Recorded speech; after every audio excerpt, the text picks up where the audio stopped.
heavens, Please. I don't. Well, good morning, everybody. Welcome to day 28 of the Democrat shutdown. We're almost a month into this, and we wanted to highlight a couple of things and a few members this morning. There are some very important developments. But before we get to all that, one of the things that we wanted to note is that really it's painfully obvious to everyone the true motivation of the Democrats' historic obstruction has now become very clear for everyone. I want to use a little simple graph. Lily, if you show me this real quick. Just real quick, simple facts, because these things get obscured too much. But there are simple facts about the Democrat shutdown that everybody needs to recognize. Here's 4 of them. First of all, we have to have Democrats to reopen the government. You know that in the Senate, it requires 60 votes to break an impasse. Wait, hang it on, Lily, hold it real here. Keep it close to the podium. I want everybody to see this, okay? We're going to make it simple. I had my 15-year-old son and some of his friends were together over the weekend, and they wanted me to explain it to them as simply as possible. This is the little formulation, okay? Hey, fellas, remember from civics, you got to have 60 votes in the Senate. We only have 53 Republicans, so we must have Democrats to do it.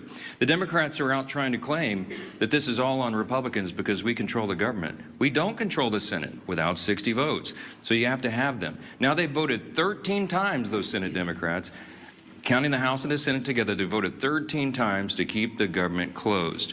And what they're demanding as a ransom to reopen the government are some really crazy things. They want to restore $200 billion in health benefits paid for by U.S. taxpayers to illegal aliens and non-citizens. We can't do that. They want billions of dollars in wasteful programs to be returned to foreign countries for things that none of you would agree with. We're not going to do that. They want $500 million to go back to left-leaning news organizations, paid for by taxpayers. We can't do that. And then they want to cut $50 billion from the Rural Hospital Fund that Republicans got signed into law July 4th to prop up health care in red states and rural areas around the country. It's too important, but they want to take that away. They know that we can't do it. And now that they've begun to admit what this is all about, thanks, Lee, put it on the thing there. They're admitting what they're up to. Chuck Schumer said every day of the shutdown gets better for us, meaning the Democrat Party. And you know, we had the second-ranked Democrat in the House, the minority whip, who just said a few days ago, the end of last week, that we know that this is causing great pain for the American people, but we have to use this leverage. We don't have many times where we have leverage like this. And so they've shown you what the real motivation is. But ultimately, why are they doing all that? Let me summarize this really quickly, as simply as I can, for the civic students back home. Republicans are not demanding anything, literally nothing. All we want is to reopen the government.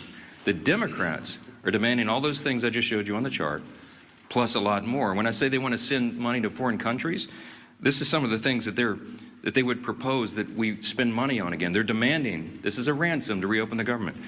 Things like $4 million for global LGBTQI plus awareness campaigns around the world.